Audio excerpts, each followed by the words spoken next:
Jesus not only got himself invited, but he understood the purpose and how to fulfill the purpose of the place that was inviting him.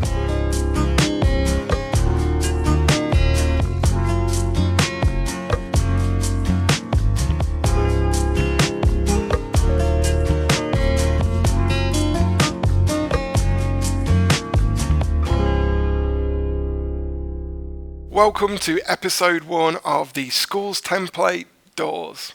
Pais began in 1992 in Manchester. Paul Gibbs started Pais with the purpose of bridging the gap between his community and the church. I joined Pais in 2000 and I've led schools ministry throughout the UK and Ireland and the USA. I spent a little bit of time as well on staff of a school in Manchester as part of their pastoral team. So I've seen both sides of schools ministry from the perspective of a member of staff and from the perspective of a team member hoping to bridge the gap between our community and the church. As part of my time on Pais, I've had the privilege of visiting a lot of different communities and a lot of different churches. Everywhere I've gone, I've often noticed a bit of a pattern where people are saying to me things like, I love the stories and the things that you're sharing, but I'm not sure if it could work here in our city. The ground is really hard here, or students here just don't seem to be interested in Jesus. But you know what? One of the things that I've discovered and seen happen is that God is more than able. And we've seen students healed, we've seen salvation breaking out in classrooms, and we've seen students who previously were very quiet and shy and timid become empowered and bold about their faith. So I know that God can do immeasurably more than we can imagine. I have 3 sons, and my wife and I intentionally made the decision to send them to public school. We decided to do that because, if every one of us as Christians remove our children and remove our students from the public school system, then who's going to be part of that environment, part of those places? Who's going to be salt and light in those areas? So we intentionally decided to send them to public school when I know that's not always easy. I know it's not always a walk in the park or a picnic for them, and they find many aspects of the public school system difficult. So it's incredibly important to me that there are youth pastors and youth ministers and youth leaders who are great influences in those spaces, who are able to show them how to live out their faith and show them how to live for the kingdom in those places. Our childhood and our adolescence are incredibly formative years. The Barna Group recently published a survey and a report that they had conducted that suggests that 94% of Christians that they surveyed became Christians before the age of 18. So it's incredibly important for us to engage with students in those formative years. And so schools are really important spaces for us to be ministering in. The majority of our students spend the majority of their time in school. And so it's an incredible economic model that we use. And so from a financial point of view, it makes a lot of sense to spend our time ministering to students in those environments where they spend the majority of their time. Most of us live in what might be called a post-Christian culture. And so for us, that means that students aren't necessarily going to come to us because it's not part of their cultural norm, but it's important for us to go to them and find the places that they are spending the majority of their time. From the standpoint of credibility, from the front of class, we often use a disclaimer to say that the message that we are going to be sharing may not reflect the views and the beliefs of the school. But even then, it's an incredible platform for us to stand on at the front of a class and borrow the credibility of the teachers and of this school, to use that as an environment where we can share things about our faith in one way, shape, or form. And we talk about serving our communities, and I believe that schools are an incredible environment for us to serve our emerging generations. As I say, this is an environment where they spend the majority of their time. And I think it's important for us to serve them in ways that bring life, because the prophet Jeremiah said it this way. He said, seek the peace and the prosperity of the city. And so for us, it's important that not just are we trying to fill our churches churches or grow our ministries, but actually that we make a valuable contribution to the world around us, to the city, to the community around us, and serve them to life. If you're familiar with any other aspects of our content, you may have noticed that we like to ask questions like, what did Jesus do? Many scholars would suggest that most of the disciples were probably teenagers. And so in many ways, you could suggest that Jesus was a youth pastor, but I'm not going to pretend that he did schools ministry. What this question does allow us to do is look for principles that will help us figure out how do we approach schools and how do we get ourselves invited. In Luke 4, verses 14 to 17, we find an interesting passage that gives us a little bit of an idea about Jesus' approach to ministry in the community and gives us some direction for our approach towards schools. This is what it says. It says, "Then Jesus returned to Galilee, filled with the Holy Spirit's power. Reports about him spread quickly through the whole region, and he taught regularly in their synagogues, and he was praised by everyone. When he came to the village of Nazareth, his boyhood home, he went as usual to the synagogue on the Sabbath and stood up to read the scriptures. The scroll of Isaiah the prophet was handed to him." I'm just going to pause there for a second, because something that's really important for us to note is that Luke, from a cultural perspective, expected that we would understand something key in this. And that is that people were only offered opportunities to speak and lead in the synagogues and specifically read scripture like this through an invitation. So the leaders of the synagogue had invited Jesus to get up and share and read from those scrolls. So it's important for us to understand that Jesus got himself invited to those opportunities. Let's continue to read.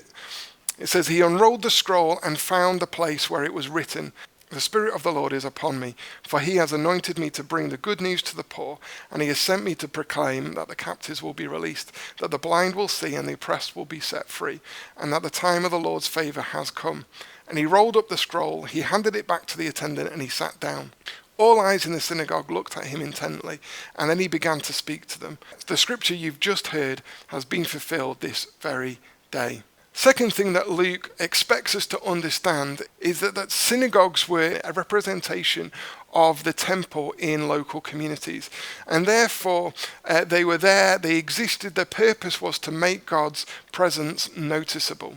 So Jesus not only got himself invited, but he understood the purpose and how to fulfill the purpose of the place that was inviting him. As we think about Jesus getting himself invited and fulfilling the purpose of the places that are inviting him, it's important and it's helpful for us to understand a little bit of the evangelism template that we've taken straight from Jesus' playbook, because that is underpinning all of our approach and all of our template for schools. I'm not going to get into that in too much detail in this session, because you can check that out in the evangelism template teaching. But what I do want to know about this is our first stage is to spread and not decide in advance who will respond. So practically, let's think about what that might look like. Well, in your churches, there may be teachers and members of staff at schools who can connect you with the schools that you want to serve. There may be students, there may be parents, and they may also be able to introduce you and make connections with those teachers. But if there isn't, and if you are completely starting from scratch, I would really recommend that you pick up the phone and see if you can arrange some appointments with heads of departments. Now, sometimes it may be that our temptation is to call the school and try and arrange an appointment with the principal first, but honestly, principals typically are kind of thinking from a political point of view of how does this work, whereas heads of department are thinking about the curriculum and how they can enrich the lives of the students that are in their care. So calling up the heads of department and seeing if you can figure out how you may be able to serve the school is a much better place to start. But of course, when you're calling schools, you may find that secretaries are kind of like the gatekeepers to those appointments and to the heads of departments. So I'd also recommend that you think about how you can build relationship with some of the school administration and the secretaries and how they may be able to help you connect with the wider school family. Next, of course, we've got to understand exactly what we want to offer the schools and how we can serve them well. When Paul first started ministering in schools in Manchester, he went to the local authority, the local educational board, which in America would probably be called the school district, and he asked them for their personal development curriculum so that he could look through it and understand how he could serve the school and things that he could offer them. So I'd really recommend making sure that you're not just kind of pulling ideas out of anywhere, but that in some way you do a bit of research and find out what the school needs that you may be able to offer. That will also help you understand the language that you can use so that you can connect with schools better. You know, oftentimes schools talk about things with very educational language. So, for example, we talk about discipleship, but they would talk about a similar process, but they would call it mentoring. They often talk about how they can enrich the lives of their students, or they talk about value added to the students' experiences at school.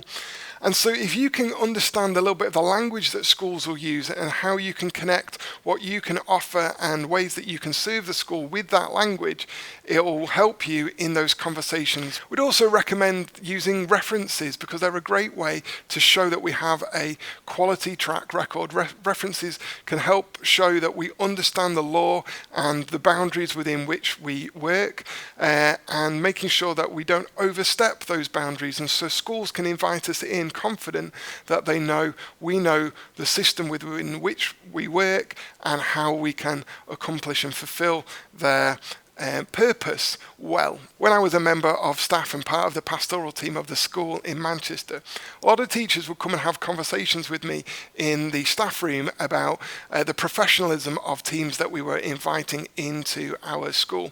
And that ranged from everything from like their fashion choices and how they were conducting themselves in classrooms and the activities that they were doing with students. I would really recommend that we honour the schools as best as we can, and that means that if you are part of a Pais team, we have a uniform so that we make sure that we are professionally presented.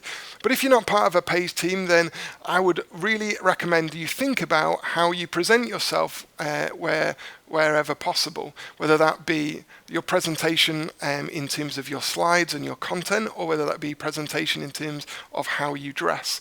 I also really recommend that you think about the activities that you do with students, because teachers have to follow on from you. And if you've got the students all whipped up into a frenzy with some really exciting activity that's been awesome, it's really difficult for the teachers to come in and teach after that. So teachers are really concerned with those kinds of things, and it will do well for you to keep those in mind. In order to make sure that we are as professional as possible, we have what we call a schools charter. Now, Pais works across 6 different continents, and so there's some very specific rules and guidelines within those individual nations that we work in. However, the schools charter is a broad and kind of generic overview that helps our teams understand the generic boundaries within which we want them to work.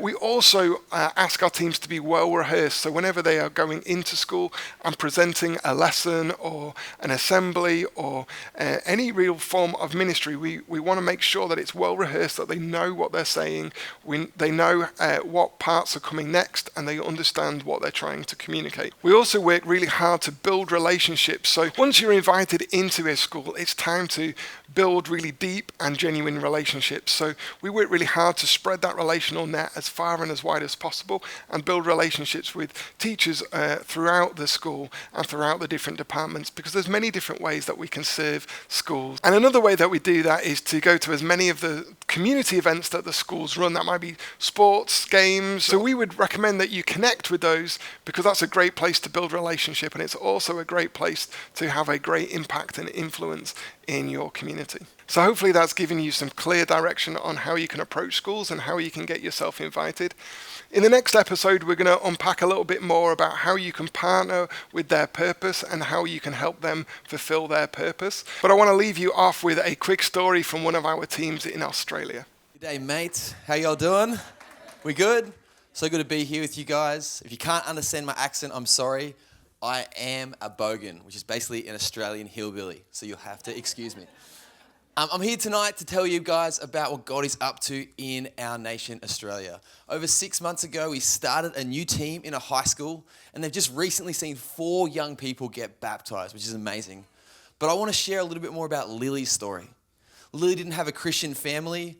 Lily was hopeless. She felt suicidal, and she just didn't know what to do or where to turn to. She met the Pais guys in her high school, and it changed her world. She actually found out where they were doing youth group, where they were doing a drop-in, because she was so hungry for good news. Lily just got baptized, you can see here, and I recently visited her new church family.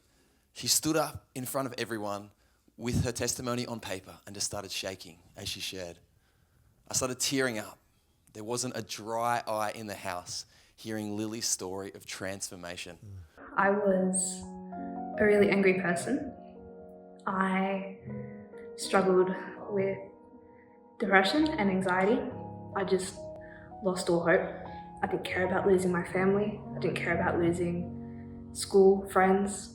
I just wanted a way out. One day, like out of nowhere, something appeared. That split moment, it felt like I had this sense of peace. I was hungry for it.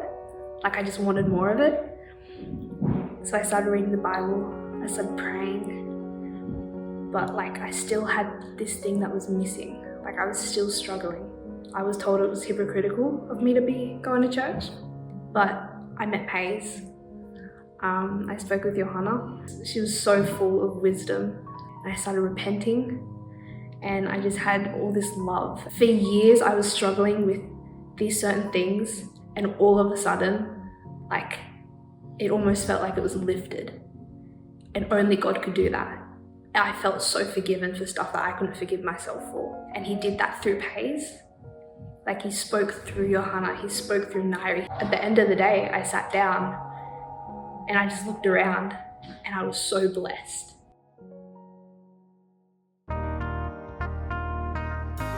Hey guys, thank you so much for watching. In the description below, there is a free workshop guide for this episode.